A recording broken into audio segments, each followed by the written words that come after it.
game. It's a rich thing.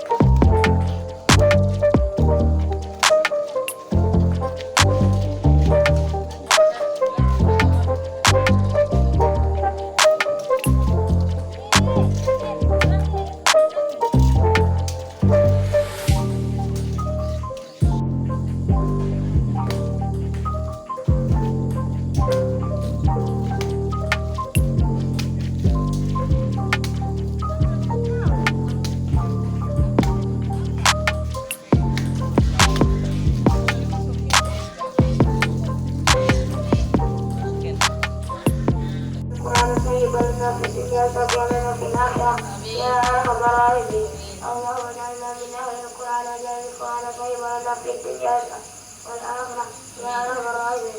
اللهم دخلنا ودخل والدينا واساتذتنا واصحابنا الى جنتك مع رسول الله صلى الله عليه وسلم بغير حساب. اللهم بارك لنا في رجب وشعبان وبارك لنا رمضان. ربنا آتنا في الدنيا حسنة وفي الآخرة حسنة وقنا عذاب النار. سبحان ربك رب العزة عما يصفون وسلام على المرسلين والحمد لله رب العالمين. الفاتحة.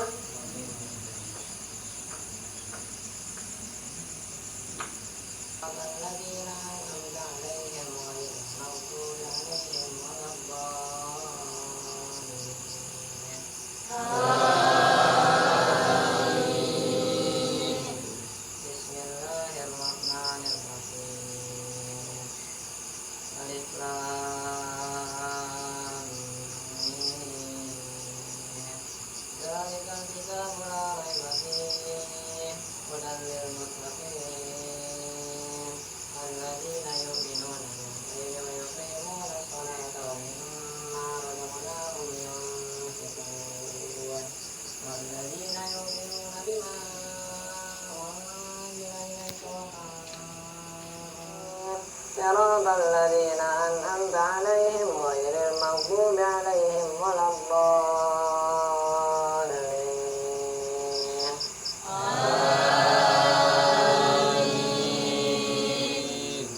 بسم الله الرحمن الرحيم. مثلهم كمثل الذي استوقد نارا فلما أضاءت ما حوله ذهب الله بنورهم وتركهم في ظلمات لا يبصرون. صم بكم عمي فهم لا يرجعون. أو كصيب من السماء فيه ظلمات ورعد وبرق يجعلون أصابعهم في آذانهم على الملائكة فقال أنبئوني بأسماء هؤلاء إن كنتم صادقين. قالوا سبحانك لا علم لنا إلا ما علمتنا إنك أنت العليم الحكيم. قال يا آدم أنبئهم بأسمائهم فلما أنبأهم بأسمائهم الله الرحمن الرحيم. وإذ نجيناكم من آل فرعون يسومونكم سوء العذاب يذبحون أبناءكم ويستحيون نساءكم وفي ذلكم بلاء من ربكم عظيم. وإذ فرغنا بكم البحر فأنجيناكم وأغرقنا فرعون وأنتم تنظرون. وإذ وعدنا موسى kita tidak bisa baca Quran, kita tidak bisa bersedekah, kita tidak bisa berbakti pada orang tua, kita tidak bisa mendidik anak, kita tidak bisa mencari harta, dan kita tidak bisa beramal. Apa harapan orang yang telah meninggal saat ini? Pengen hidup lagi buat ngapain? Buat sedekah kalau bisa mah. Ya.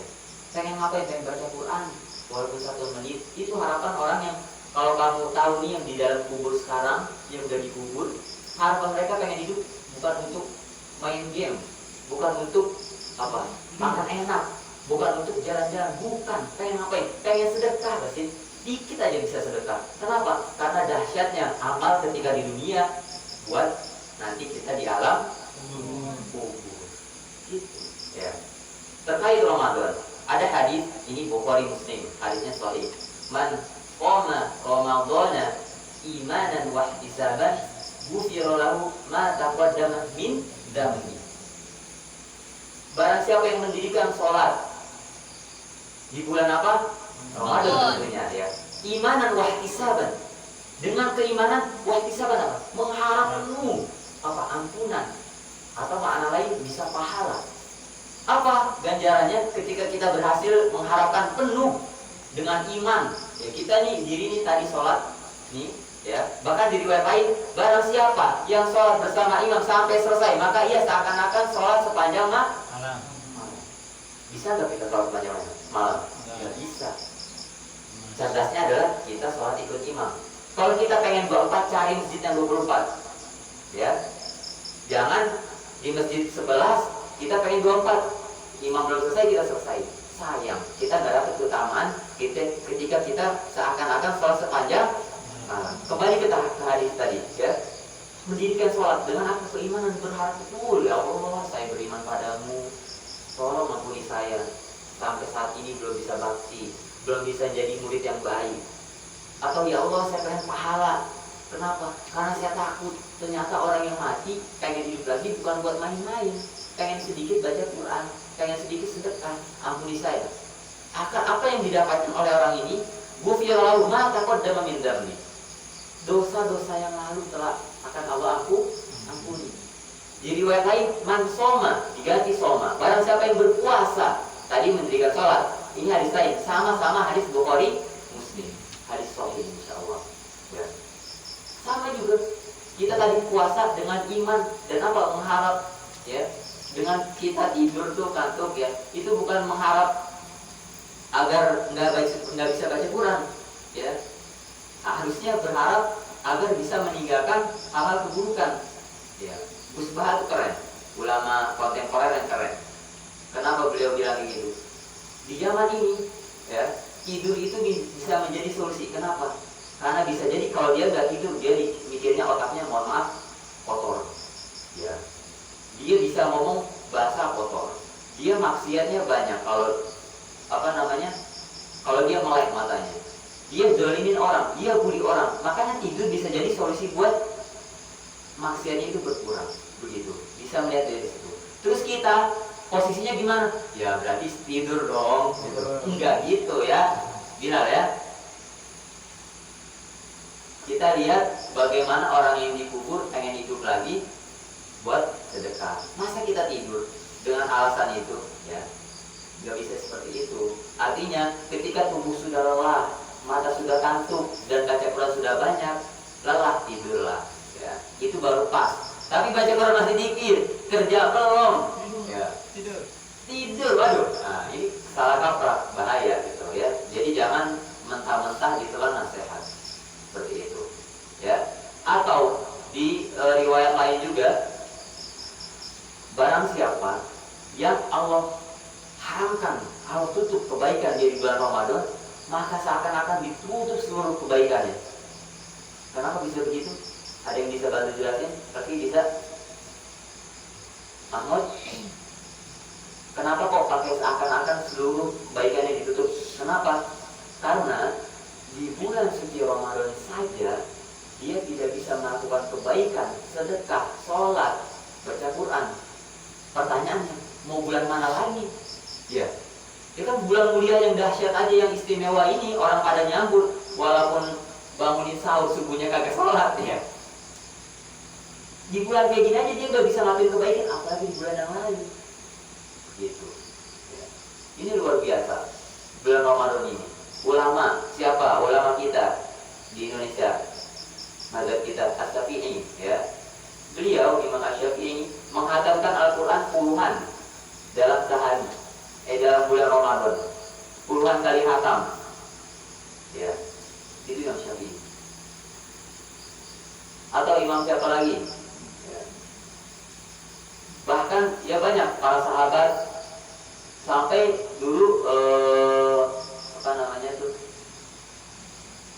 Imam siapa ya, Kak Iqbal lupa namanya. Beliau itu sholat itu sampai ditopang sama apa, tongkat.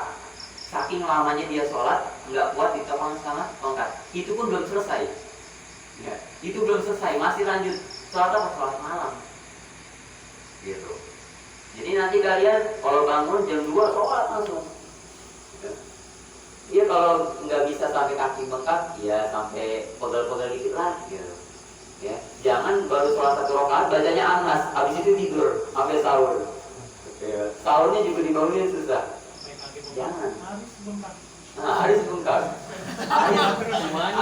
Haris saking lamanya sholat jadi bengkaknya semuanya, bukan kaki doang. Ampun Haris, kamu dapat pahala nih, banyak yang ketawa.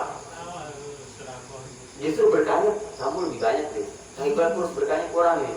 Kamu yang banyak berkahnya, ya. Gitu. Jadi buat para santri berlomba-lombalah dalam kebaikan. Jadi sekarang uangnya ini, ya, Rasulullah orang yang paling dermawan dan sangat dermawan ketika bulan Ramadan. Jadi uang jajan kalian nih, ya, kalau bisa mah kreatif. Kak Iqbal, saya udah kumpulin uang jajan nih. Ayo kita bikin program buka puasa apa, bagi takjil di jalan.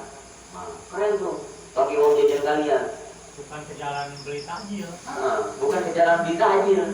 Gitu. Mudah-mudahan nanti ada yang punya ide seperti itu. Dan kita juga punya baju buah batu. Jadi siar kan, pisang di mana ini bagi takjil? Buah batu Pak. Masya Allah, kan gitu ya. Ini nggak ada bajunya. Nggak ada jujur kan? Pisang di mana nih? Ya, kayak gitu. Nah, oke lah, kita belum bisa realisasikan rencana yang bagus itu. Ya seenggaknya di teman sepondok kalian lah, ya, punya uang jajan 20.000, beli es buah bisa 4. Nah, kasih tuh 3 teman kita. Masukin ke termos. Ah. Bawa ke kamar. Nah, jangan dibawa ke kamar. Atau beli cilok. Nah, cilok 10.000, ada 5 biji. Gelar tuh, ayo sini makan-makan. Seperti itu. Ya, atau sedekah cerdas apa? Sedekah cerdas itu air, kata Rasulullah. Kenapa? Karena air itu bisa mengalihkan semua. Orang bisa nggak makan, tapi orang nggak bisa nggak minum. Itu sedekah cerdas. Kalian beli aqua 1 dus 17.000, bisa buat 27 santri lebih bahkan. Itu sedekah cerdas. Jangan beli, ngambil nggak mau. Nah, ya, oke lah, nggak bisa ngambil, nggak bisa beli, nggak punya uang, ada depot kita punya, ambil. Ya, gelas banyak tuh dari Mutiara ngirim. Gelas yang bagus tuh anterin ke Ustadz tuh. Ustadz buka puasa, nggak akan ditolak kalau dikasih walaupun air putih. Ya. Apalagi sirop. Seperti itu. Jadi kalian dilatih jiwa sedekahnya. Karena orang meninggal pengen hidup lagi bersedekah doang. Dilatih. Gitu dari sekarang. Sehingga kalau kita terbiasa memberi, kita tidak akan pernah berani mencuri. Kalau kita terbiasa memberi, kita tidak akan pernah tidak akan pernah tersakiti. Dengan apa? Dengan takdir Allah. Kalau kita nggak pernah memberi nih, terus tiba-tiba punya baju robek atau dibakar sama pengamannya juga, kita nggak pernah memberi ini, kita rasanya tuh gimana gitu? Bisa tersakiti. Padahal itu takdir Allah. Tapi kalau kita biasa memberi, ini bukan punya saya, titipan dari Allah. Gitu. Seperti itu, ya. Ada peci hilang, jangan nangis. Gitu. Harusnya dijaga dengan baik. Kalau udah dicari nggak ketemu, ya alhamdulillah. Nanti bisa beli lagi lebaran kan. Syukur-syukur bisa beli misalnya peci baju mah. Gitu. Itu tambah berkah. Ya, alhamdulillah. Nah itu, semoga pesan sedikit ini bisa manfaat buat kita semua. Ya, bisa menjadi pendongkrak. Terakhir sebelum Kak Iqbal tutup, dari Ibnu Mas'ud, beliau menasihati, kalau kita ingin mencontoh orang, maka contohlah orang yang sudah meninggal. Kenapa? Karena beliau terbebas dari fitnah. Siapa yang mau fitnah orang meninggal? Orang yang sudah meninggal, perbuatan yang sudah terbukti. Ya, itulah. Terus siapa pertanyaannya yang sudah meninggal yang paling sempurna? Ya Rasulullah. Dia meninggal. Ya. Fitnah. Seperti itu. Cari orang biografi ulama. Ustaz, Rasulullah kejauhan. Oke lah, ulama. Itu sebenarnya aneh sih. Kenapa? Karena ulama aja ikut Rasul. Sama aja bodoh gitu. Ya, cuma beda nama aja. Tetap tujuannya, karakternya, ulama itu karakternya ikutin Rasulullah.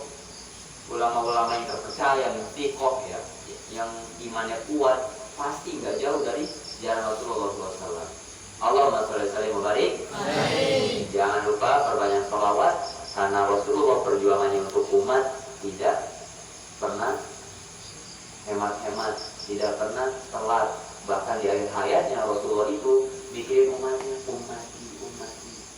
Bahkan rela sakitnya sakaratul maut itu dibebanin ke Rasulullah. Ya Allah, udah buat saya aja sakitnya, kurangin buat umat saya. Sekarang aja yang masih sakit itu udah dikurangin sebenarnya. Berdiri makan persoal masih sakit. Ya.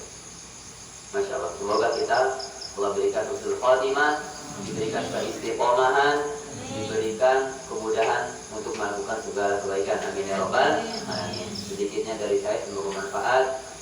Assalamualaikum warahmatullahi wabarakatuh. Waalaikumsalam.